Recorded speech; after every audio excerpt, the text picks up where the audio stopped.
আসসালামু আলাইকুম। দুপুর ১২টা ১০ বাংলাদেশ বেতার রংপুর। স্থানীয় খবরে আমন্ত্রণ জানাচ্ছি একরাম হোসেন এলিজ। ত্রয়োদশ জাতীয় সংসদ নির্বাচনে মনোনয়নপত্র বাছাইয়ে রিটার্নিং কর্মকর্তাদের সিদ্ধান্তের বিরুদ্ধে করা আপিল আবেদনের দ্বিতীয় দিনের শুনানি শুরু হয়েছে। আজ সকাল ১০টায় রাজধানী ঢাকার আগারগাঁওয়ে নির্বাচন ভবনের অডিটোরিয়ামে এই শুনানি শুরু হয়। নির্বাচন কমিশন সূত্রে জানা গেছে, আজ আপিল তালিকার ৭১ থেকে ১৪০ নম্বর পর্যন্ত আবেদনগুলোর শুনানি অনুষ্ঠিত হবে। বিকাল ৫টা পর্যন্ত এই কার্যক্রম চলবে। এর আগে গতকাল আপিল শুনানির প্রথম দিনে ১ থেকে ৭০ নম্বর আবেদনের শুনানি সম্পন্ন করা হয়। প্রথম দিনের সিদ্ধান্ত অনুযায়ী মনোনয়নপত্র বাতিলের বিরুদ্ধে ৫১টি আপিল মঞ্জুর করা হয়েছে। এছাড়া ১৫টি আপিল বাতিল এবং অন্য ৩টি আপিলের শুনানি মুলতবি রাখা হয়েছে। সরকারি কর্মসূচির অংশ হিসেবে কৃষি মন্ত্রণালয়ের সচিব ডক্টর মোহাম্মদ এমদাদ উল্লাহ মিয়ান গতকাল রংপুরে পাট গবেষণা ইনস্টিটিউটের কেন্দ্র পরিদর্শন করেছেন। এ সময় তিনি আঞ্চলিক কেন্দ্র পাট ও কেনাফের নাবি বীজ উৎপাদন কার্যক্রমে এবং পাটনার প্রকল্পের আওতায় বিভিন্ন বীজ প্লটসমূহ পরিদর্শন শেষে গবেষণা কার্যক্রম নিয়ে সন্তোষ প্রকাশ করেন। পরিদর্শনকালে বিজেআরআই এর মহাপরিচালক কৃষিবিদ ডক্টর নার্গিস আক্তার ও রংপুর কেন্দ্র প্রধান ডক্টর মোহাম্মদ রিসাদ আবদুল্লাহ উপস্থিত ছিলেন।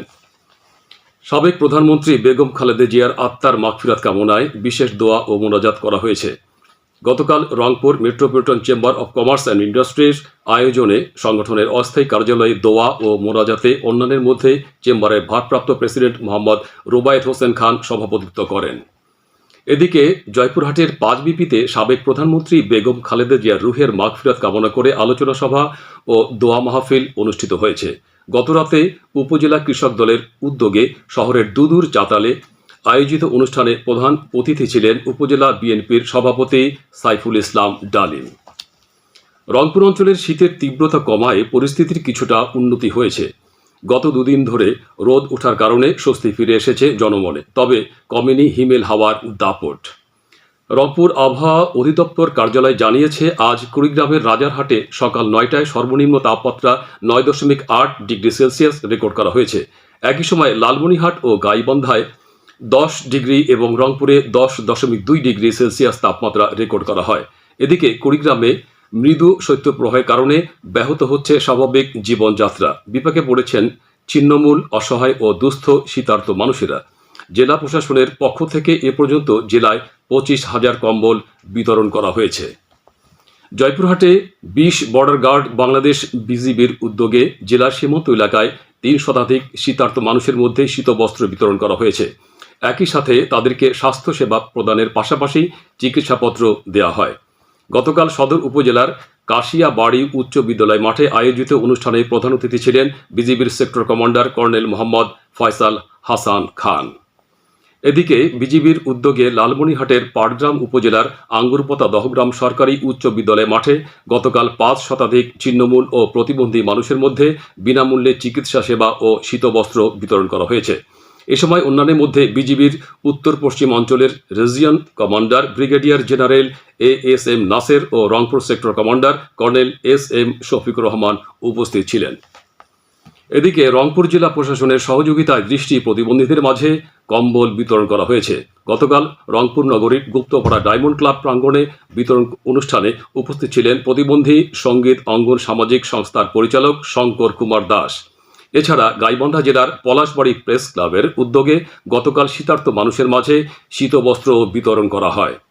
পলাশবাড়ি ডাকবাংলো চত্বরে শীতবস্ত্র বিতরণ অনুষ্ঠানে সভাপতিত্ব করেন প্রেস ক্লাবের সভাপতি শাহ আলম সরকার। রংপুরের উৎসব মুখর পরিবেশে কিশোর কণ্ঠ মেধাবৃত্তি পরীক্ষার পুরস্কার বিতরণ ও সংবর্ধনা অনুষ্ঠান গতকাল জেলা শিল্পকলা একাডেমি মিলনায়তনে অনুষ্ঠিত হয়েছে। অনুষ্ঠানে কিশোর কণ্ঠ ফাউন্ডেশনের কেন্দ্রীয় উপদেষ্টা আজিজুর রহমান আজাদ প্রধান অতিথির বক্তব্য রাখেন। প্রধান আলোচক ছিলেন রাজশাহী বিশ্ববিদ্যালয়ের কেন্দ্রীয় ছাত্র সংসদের ভিপি মোস্তাকুর রহমান জাহিদ। ফাউন্ডেশনের রংপুর জেলা চেয়ারম্যান ফিরোজ মাহমুদ এতে সভাপতিত্ব করেন। অনুষ্ঠানে মোট ৩৮৫ জন মেধাবী শিক্ষার্থীকে বিভিন্ন ক্যাটাগরিতে পুরস্কার ও বৃত্তি প্রদান করা হয়। কুড়িগ্রামের রাজীবপুর উপজেলায় জাতীয় শিক্ষা সপ্তাহ 2026 এর সাংস্কৃতিক ও সহপাঠ্যক্রমিক কার্যক্রমের প্রতিযোগিতা শুরু হয়েছে। আজ সকালে রাজীবপুর মডেল পাইলট সরকারি উচ্চ বিদ্যালয় মিলনায়তনে প্রতিযোগিতার উদ্বোধন করেন উপজেলা নির্বাহী অফিসার AFM শামীম। এতে হাম, নাত, কিরাত, সঙ্গীত, নৃত্য, উপস্থিত বক্তৃতা ও বিতর্ক সহ বিভিন্ন বিষয়ের প্রতিযোগিতা অনুষ্ঠিত হচ্ছে। সবশেষে আবহাওয়া। আজ সন্ধে 6টা পর্যন্ত পূর্বাভাসে বলা হয়েছে দেশের অভ্যন্তরীণ নদীবন্দরগুলোর জন্য কোনো সতর্কবাণী নেই এবং কোনো সংকেতও দেখাতে হবে না।